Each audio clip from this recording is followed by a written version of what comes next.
To the first one, who are we? We are Affluent Inc. What we decided is we should get like-minded people together to talk about the opportunity of cryptocurrencies and learn and educate people about entrepreneurship and network marketing and cryptocurrency in general. You see, why crypto? Why did we decide to do crypto and not something else? Let me show you why. If we look at the global market cap of crypto now, it's in excess of $1 trillion US dollars. That's as it is now. And who can guess the global adoption rate for this global market cap? Not you, Evan. It's only at 4%. That's 4%. $1 trillion market cap as of today, 4% adoption. There's 7 billion people in the world. So what this means, let's look at historically valuable companies.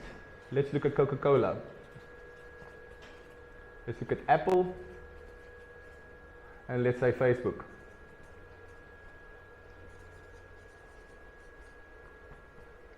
Let's look at those 3 companies. When people came with these opportunities to people got in early. They got in early here, they got in early in Apple, and they got early in Facebook. What do you think happened to the people that went in early into these companies? Today, those people are millionaires. They're millionaires. They will not have to work a single day in their lives because they saw this opportunity and they went in to the opportunity, and today they're millionaires. So the rest is history. That is what's going to happen with crypto as well. You see, 4%, so the adoption is still very early. And with all the stuff that's happening in the crypto space, like debit cards and banks that's hopping onto it, this will only increase. So, the next question should be, if you look at the equation like this, if this goes to 30%, what do you think is going to happen to the global market cap of crypto? It's going to rise in absolute factors. That's just a number, that's just a fact. It'll go up to, I don't know how much that can be, but if you position yourself here, what do you think the outcome's going to be here? And even when it rises more, to say 60% global adoption, or even higher, to 90% global adoption, what do you think is going to happen to you that positioned yourself right there at 4%? You never have to work another day in your life. That's just a fact. It's just numbers.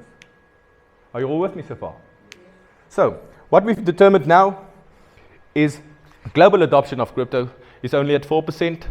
That's why we decided as Affluent Inc., like-minded individuals, to teach and educate people about the opportunity of crypto.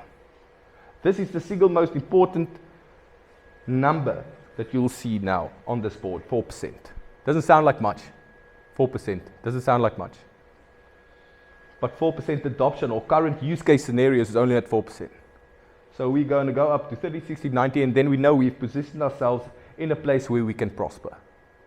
Right, so you're all with me. As you can see, our mission as well, cryptocurrency are currently taking the world by storm. We are here to teach you why this digital form of cash is relevant and hyped now. Because everywhere we see now on the TV, you can see it on ads in movies, it says crypto, Bitcoin, and it goes on and on and on. Right. Now we're going to look at the now currency. Why is Bitcoin the now currency? Why is everybody talking about Bitcoin? Why will Bitcoin be relevant for many years to come? Right. First, to understand the solution, we have to understand the problem. You can see the evolution of money. If I can just go quickly over here. There you can see it all started with bartering. Does anybody know what bartering means? Bartering means if I have 2 fish and you come with 10 breads and we decide that's a fair price, we exchange the value. That's what bartering means. Then it switched to commodity trading. They did it in the old VOC ways when people used to trade commodities with the ships. They went with the spices to India, and then they come and they exported here, and that's commodity trading. And then it went to precious metals, which is self-explanatory. We all know gold and silver is valuable, and people still trade gold and silver. And then we switched over to this thing, paper money. Paper money and plastic money. The problem with paper money, I'll illustrate with you just quickly in 10 minutes. I'm not going to spend too much time on it, but so that you can get an understanding where the problem lies. With fiat money and paper money, you have a central authority.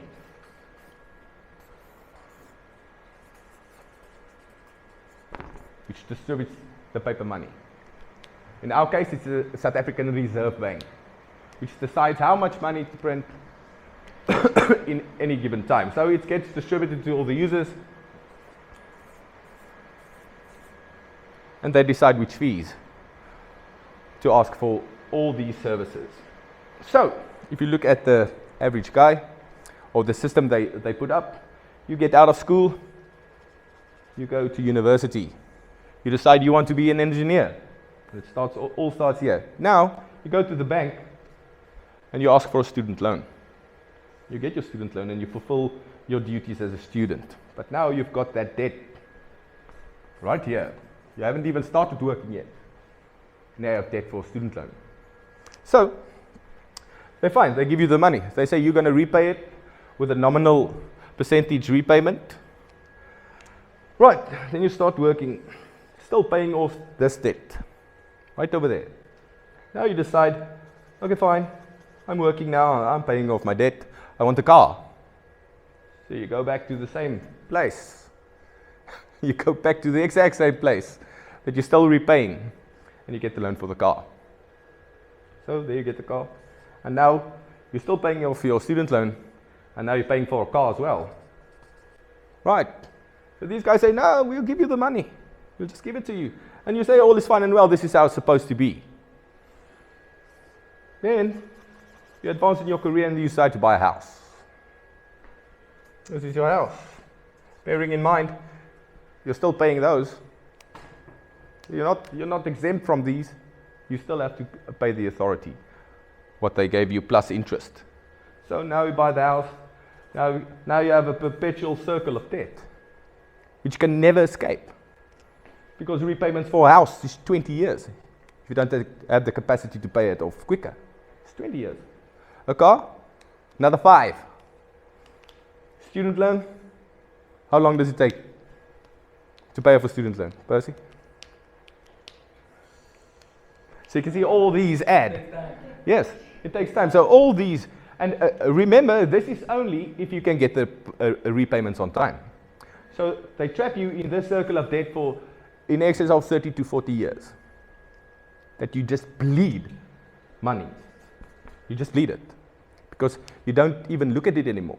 You look at your salary that you get from the organization that you work for, and all of it gets deducted for the car, the house, and what you're left with, you think, that's mine. You get so used to it for all of the thousands that you're bleeding that you think it's normal. But this is not normal. So, they made a solution to this perpetual debt problem. Because there must be a solution to this. Because if we all fall in this trap, it's going to be a never-ending trap that pays the central banking authorities. So, I bring you the solution. Whoa, skryf lelik. Bitcoin. Why Bitcoin? Because Bitcoin replaces the central banking authority and gives the power back to us, the people that actively use this currency. So, instead of a central banking authority that distributes all the money to the users, we become the central banking authority that distributes it between ourselves with almost no fees. If you think about the fees that the bank asks, it's monthly fees, checking account fees, withdrawal fees. Even if you want to deposit fees per 1,000, if you want to do it cash. So you have to understand you're bleeding money. Every single time you're dealing with this authority, you are bleeding money. So